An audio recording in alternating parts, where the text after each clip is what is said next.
संत मत धारा आपकी सेवा में प्रस्तुत।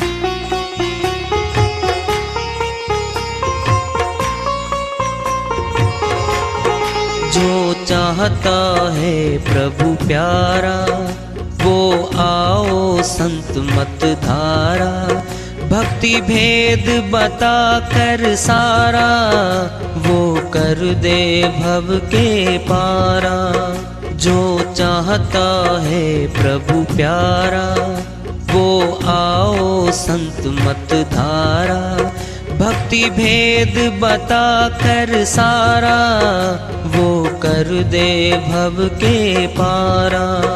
जो चाहता है प्रभु प्यारा।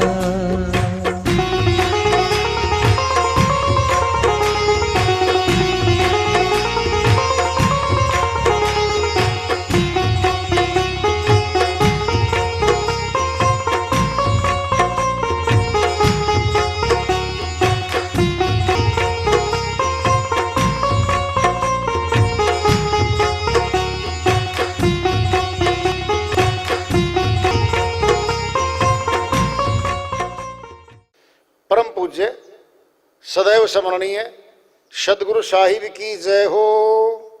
सतनाम साहिब। आदरणीय सर्व संतों की जय हो।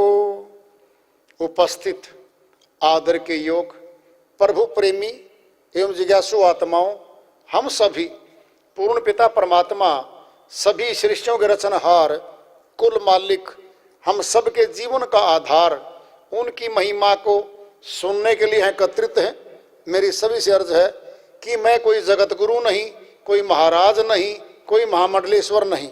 मैं केवल सभी संतों की चरणों की धूल हूँ और आपका भक्ति मार्ग में सहायक हूँ। मैं अपनी सीधी साधी टूटी फूटी भाषा में, संदुकड़ी भाषा में भक्ति भेद के गूढ़ रहस्यों को उजागर करने वाले विचार आपके समक्ष रख रहा हूँ। यदि अच्छे लगे अपनाएं, नहीं तो गैर जरूरी समझकर विसार दें। हाँ, सत्संग ही एकमात्र प्रभु प्राप्ति का विद्यालय है, विश्वविद्यालय है ये। और हम सभी सत्संग में आए हुए हैं। हम जिज्ञासु तभी तो आए हैं। हम पिछले सत्संगों से वार्ता करते चले आ रहे हैं कि चेतावनी से प्रभु प्राप्ति की ओर।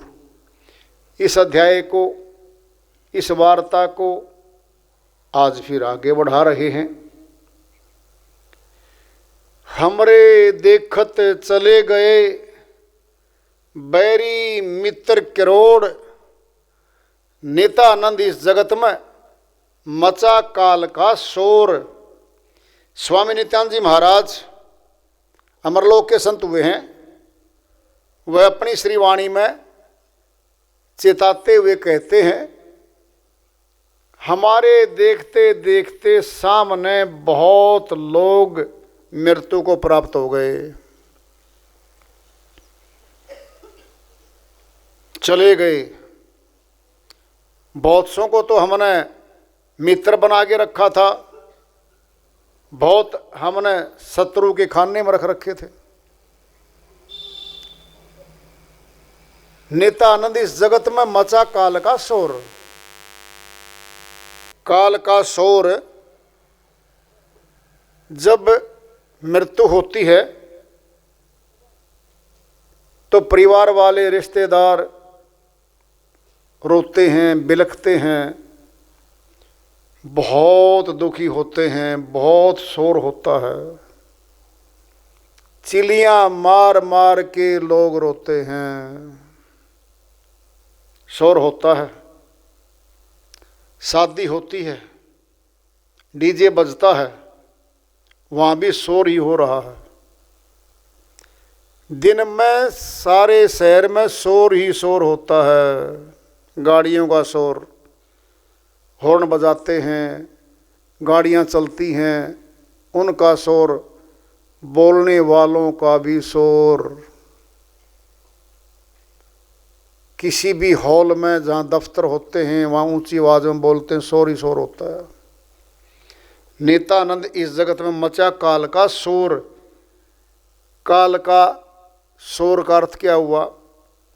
काल पुरुष का देश है ये। काल के देश में जो साधारण जीव भक्ति नहीं करते होते, वह भिन्न भिन्न कार्यक्रमों में मशगूल होते हैं। गाने बजाने में, ऊंचा बोलने में, तमाशे करने में, मनोरंजन करने में उनका जीवन चला जाता है। भक्ति करने वाले मौन हो जाते हैं, एकांत में बैठते हैं, चुप होके अंतर्गत में ध्यान साधना करते हैं, शांति को प्राप्त होते हैं, सुख को प्राप्त होते हैं, शक्ति को प्राप्त होते हैं। उनका जीवन मनुष्य तन में जो उद्देश्य था उसकी प्राप्ति की ओर अग्रसर हो जाता है। जो प्रभु भक्ति नहीं करते होते, संतों ने कह रखा है, वो पशु की करनी में है। पशु में और मानव मत बहुत अंतर है। आजाद बना दिया मनुष्य को, आजाद। गुलामी काट के 184 की आजाद बना दिया, कुछ भी करे। शर्त है बस, कानून है कर्म का, कर्म का फल मिलेगा इसे। कर्म के फल से इसको कोई वंचित नहीं कर सकता। मुख्य 2 ही कर्म है, पुण्य कर्म और पाप कर्म। काल पुरुष को पता था पहले से ही कि पाप कर्मों को काटने के लिए पुण्य कर्म कर दिए जाएं और पाप कर्म चुकता हो जाएं, भोगने न पड़े पाप कर्मों का फल। बहुत सयाना था काल पुरुष। जब कर्म का कानून बनाया, दोनों कर्मों को भोग में डाला, फल में डाल दिया। पुण्य कर्मों के भोग अलग से मिलेंगे, इसको सुख मिले, ऊंचा अधिकारी बने, नेता बने, सेठ साहूकार बने, कितना ही ऊंचा पद प्राप्त कर ले, वो भोग है, वो दूंगा। अमर लोक जाने से रोकना है आत्माओं को। तो इसलिए पुण्य कर्म भी बंधन है, पाप कर्म भी बंधन है। पाप पुण्य ये 2 बेड़ी, एक लोहा एक कंचन केरी। कबीर साहिब समझाते कहते हैं, पाप कर्म भी बंधन कारक है और पुण्य कर्म भी बंधन कारक है। एक को कोठी में, महल में रोक दिया जाए, कह दिया जाए कि भाई आप बाहर नहीं जाओगे, खाना पीना सारा इसी महल में है, इसी में घूमो, इसी में रहो, आप बाहर नहीं जा सकते, तो क्या होता है उससे? कैद है, वो भी बंधन है। मनुष्य कभी भी बंधन नहीं चाहता, आज़ादी चाहता है, लेकिन महल में रहेगा, बाहर नहीं जाएगा, अर्थात सुख भोग दे दिया, उसको वहीं रहना पड़ेगा। और पाप कर्म में क्या मिलेगा? दंड, दुख, तकलीफें, जिससे आत्मा दुखी होगी। इस कर्म के कानून में सभी जीव फंसे हुए हैं। निकलने का उपाय संत मत के अलावा कहीं नहीं है। क्यों नहीं है? सुनो ध्यान से। कर्म करने वाला आत्मा है, भोगता भी आत्मा बनेगी। जो करेगा सो भरेगा। भाई है, एक दो भाई हैं, झगड़ा हुआ पड़ोस में, दृष्टांत लो, उसने किसी को चोट मार दी, मुकदमा दर्ज हो गया, उसका नाम लिखा गया जिसने चोट मारी थी, सगा भाई है, वो कहता है दरोगा जी को, थानेदार जी को, जी इसकी जगह मेरा नाम लिख दो, इसको छोड़ दो, ये दंड ये सजा जो होगी मैं लूंगा और इसमें मेरा नाम लिख दो। नहीं लिख सकते भाई, नहीं लिख सकते। जी आदमी चाहिए आपको, तो ऐसा मेरा भाई ऐसा ही मैं है, ये नहीं चलेगा। स्पेशल वही व्यक्ति होगा। दूसरा, उसके कर्म में फल में हिस्सेदारी नहीं ले रहा, वंचित किया जा रहा है।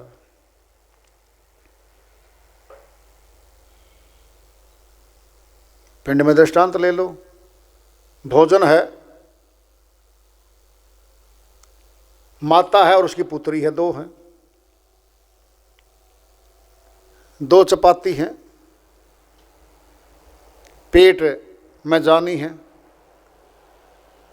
दोनों को भूख है, भूख तो माता को भी है, भूख तो उसकी पुत्री को भी है। अब ऐसा तो है नहीं कि दोनों की भूख मिटा दें, एक एक बांटेंगे तो भी भूख नहीं मिटनी।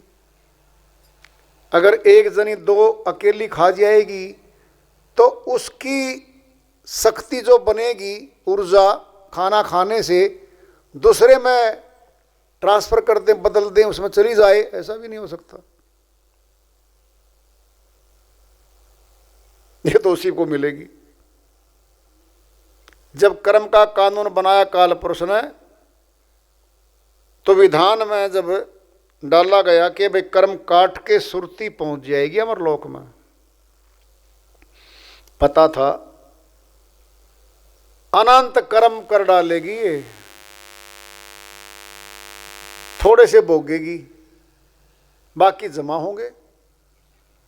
जमा का मतलब कर्जा होगा, कर्जा बढ़ता रहेगा और ये कभी भी अमरलोक नहीं जा सकेगी आत्मा। तेरे आवागमन के चक्कर में तेरे देश में सुरतियां ही पड़ी रहेंगी। इस बात का भी पता केवल संत मत में पता चलता है और कहीं पता ही नहीं चलता। दूसरे मतों में तो, दूसरी विचारधाराओं में तो मन और आत्मा को एक कह करके कहा हुआ है। आत्मा और मन एक ही है। संत मत में पता चलता है कि मन अलग है, आत्मा अलग है। मन काल ब्रह्म का अंश है और आत्मा परमात्मा का अंश है। देखो दोनों धाराएं, आत्मा परमात्मा का अंश का मतलब परमात्मा से आई है, मन काल का अंश है, काल से आया है, फिर काल का प्रतिनिधि बन के काम करेगा यहां पे। इस बात का अच्छे से पता था और मन को निराकार बना दिया। ये दिखाई भी नहीं देगा किसी को, आदेश सारे मन के चलेंगे।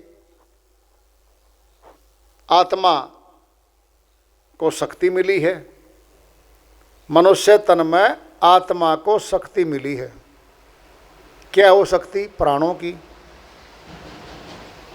प्राण गिनती के मिले हैं, आत्मा को मिले हैं।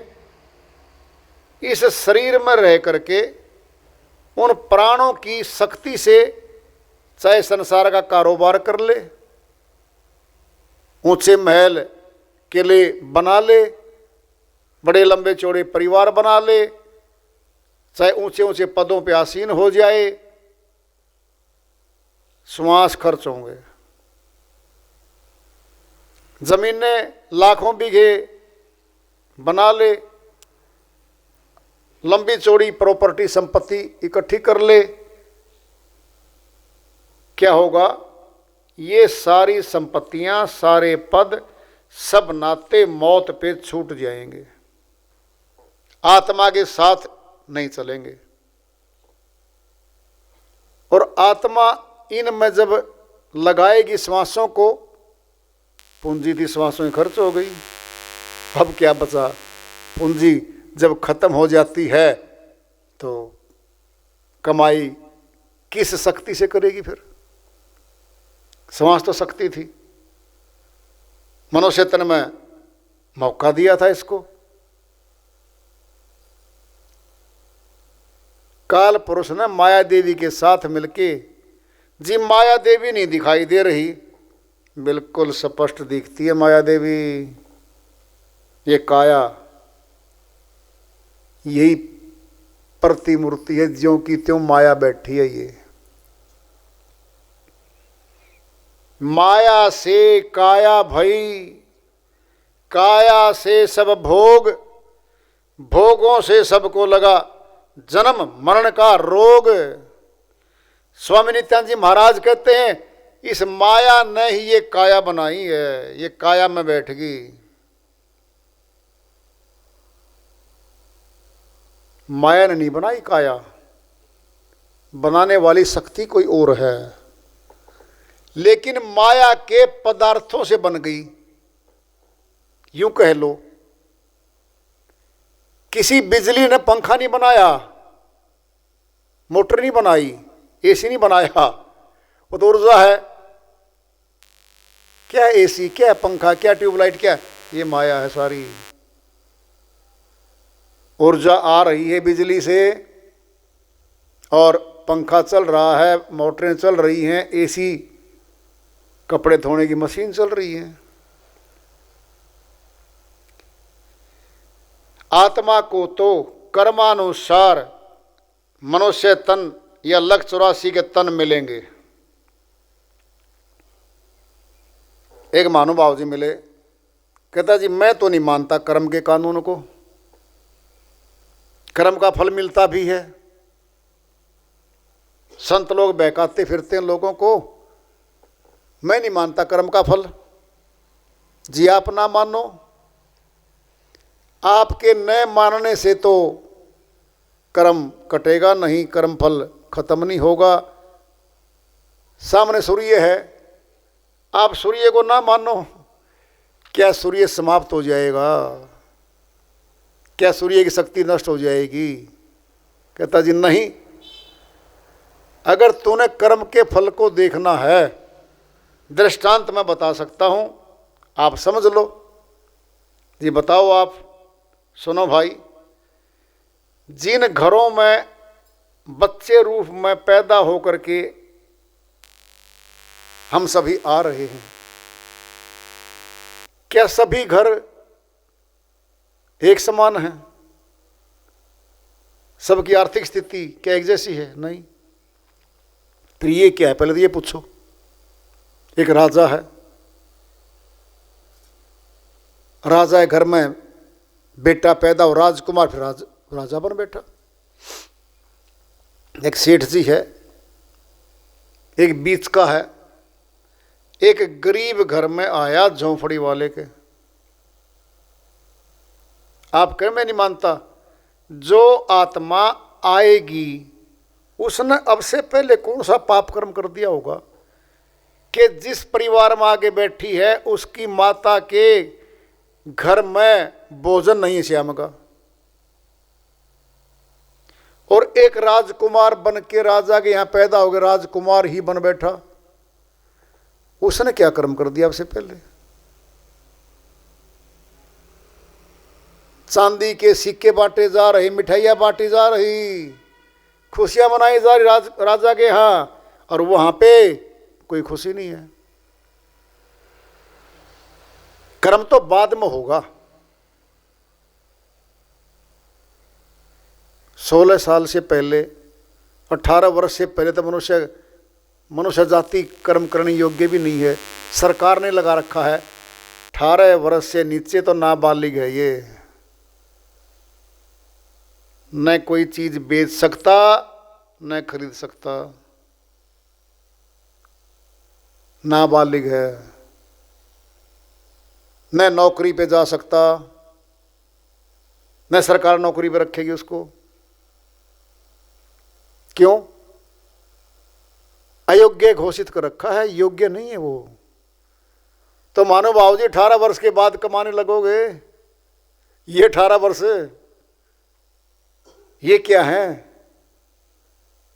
आप कह रहे हो मैं तो कमा कमा के कमाई को मानता हूं, कमाई तो बहुत बाद में शुरू होगी। सूक्ष्म कर्म है जो आत्मा में रहते हैं, उन्हीं के अनुकूल जिन परिवारों में उसका लेना देना खाता लिखा है कर्मों का, वहीं जाता है। कर्म का फल सुनना है, छोटा सा तुरंत मिलेगा। जी बोलो, आप किसी को गाली दे के देखो, सामने वाला क्या देगा? गाली देगा। एक्शन का रिएक्शन है। Every action has its reaction, equal and opposite. क्रिया की प्रतिक्रिया होती है, समान और विपरीत होती है। प्यार से बोलो, नमस्कार करो किसी को, भाई साहब नमस्कार, सामने वाला जवाब दे रहा, हाँ जी नमस्कार। ये कर्मों के फल ही तो हैं। अब तुम फल देखना है। आम का पौधा लगाया, लगाते ही अगले दिन जाके कहे, हे आम के पौधे 1 किलो आम दे दे, घर में जरूरत है। क्या दे देगा? जी नहीं देगा। समय योग बनेगा, बड़ा होगा, उसी पौधे पे फल लगेंगे।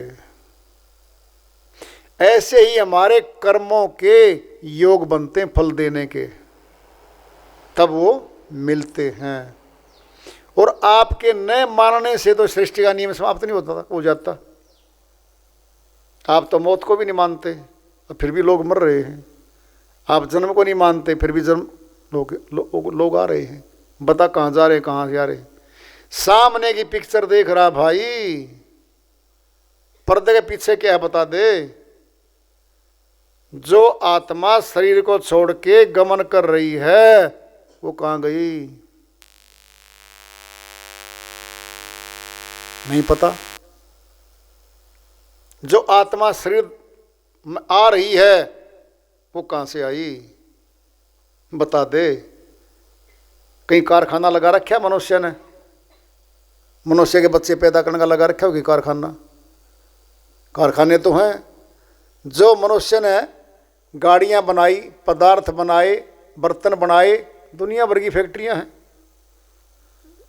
क्या है वो सारा का सारा नाशवान है। आत्मा अविनाशी है, मनुष्य के काबू में नहीं है। इसको देख भी नहीं सकता बारी आंखों से तो मनुष्य। परमात्मा इंद्रियों के स्तर पर अलख और अगम है। बारी आंखों के आधार पे लेंगे देखने के लिए तो सूक्ष्म अति सूक्ष्म है।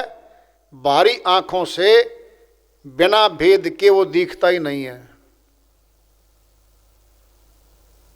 जब बारी आंखों से नहीं दिखता, फिर मनुष्य मानता भी नहीं है।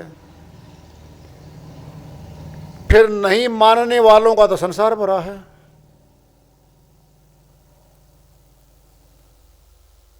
परमात्मा इंद्रियों के स्तर पर 10 इंद्रिय हैं, 5 कर्मेंद्रिय, 5 ज्ञानेंद्रिय, हमारे 10 इंद्रिय लगी हुई हैं। 10 इंद्रियों से हम संसार से जुड़ के काम करते हैं। सारा कारोबार 10 इंद्रियों द्वारा करते हैं हम संसार का। इनके स्तर पर परमात्मा अलख है, देखा नहीं जा सकता। अगम है, उसके गम में वहां तक पहुंचे नहीं है। परमात्मा को केवल आत्मा की आंख के द्वारा देखा जा सकता है। क्यों? आत्मा अविनाशी है, परमात्मा भी अविनाशी है। अविनाशी के दर्शन तो अविनाशी कर सकता है। ये नाशवान देही, ये नाशवान शरीर, जिसके आंख लगी रहेंगी, कान लगे रहेंगे मौत पे, ये मुर्दा है। अगर इसी में शक्ति थी देखने की शरीर में, फिर देखो ना, अब प्राणहीन होने के बाद आंखें हैं, देखो, कान तो है, सुनो, जिह्वा तो है, कंठ तो लगा हुआ है, फिर बोल के दिखाओ। इसका अर्थ क्या हुआ? ये ऑर्गन है, अंग हैं, आत्मा इनका प्रयोग कर रही थी बाहरी जगत में, इस स्थूल संसार में, देखने के लिए, बोलने के लिए, सुनने के लिए वो प्रयोग कर रही थी। वो चली गई। कोई बंसरी बजा रहा है, ध्यान से सुनो, बजाने वाला है, बज रही है, बजाने वाला चला जाएगा, बजनी बंद हो जाएगी। ये तो बंसरी है, इसको तो बजाने वाला तो आत्मा रहा। सूक्ष्मति सूक्ष्म आत्मा है, फोटो लिया नहीं जा सकता, 10 इंद्रिय उसको छू नहीं सकती। विचार करके देखो तुम, फिर कौन सा शास्त्र, कौन सी पोथी लिखत में ले आवेगी उसको? अलेख है वो। सभी लिखत कागज पे हो, कपड़े पे हो, नाशवान है। लेखनी नाशवान है। क्या है उसमें? जिंदा परमात्मा का नाम पोथियों में, ग्रंथों में नहीं होता, जिंदा नहीं होता उसमें।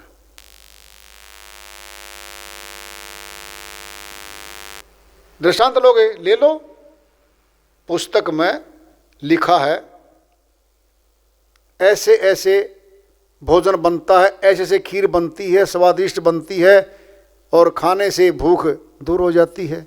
पढ़ लो। न तो खीरानी, न प्रैक्टिकल होना। क्या हुआ ये? उसने लिखा है। प्रैक्टिकल अलग वस्तु है। विज्ञान के छात्र पढ़ते हैं, अध्यापक पढ़ाते हैं। हाइड्रोजन ऑक्सीजन गैस के मिश्रण से पानी बनता है, जल बनता है, लिखा है पुस्तक में। तो पढ़ भी लिया, टीचर ने पढ़ा भी दिया, फिर जल तो नहीं बना। कहाँ जाना पड़ेगा? लेबोरेटरी में जाएगा वो, विद्यार्थियों को साथ ले जाएगा अध्यापक। लेबोरेटरी में एक जार में ऑक्सीजन गैस है, एक में हाइड्रोजन है। विधि से, तरीके से, युक्ति से मिलाई जाएंगी, फिर युक्ति से जल बनेगा, फिर वो सिद्ध होगा कि बन गया जी। प्रैक्टिकल आ गया। जब प्रैक्टिकल हो गया, थ्योरी गई। प्रैक्टिकल करें नहीं, थ्योरी को पढ़ते रहें, फिर प्रैक्टिकल तो अलग चीज है। थ्योरी को पढ़ते रहें, बोलते रहें,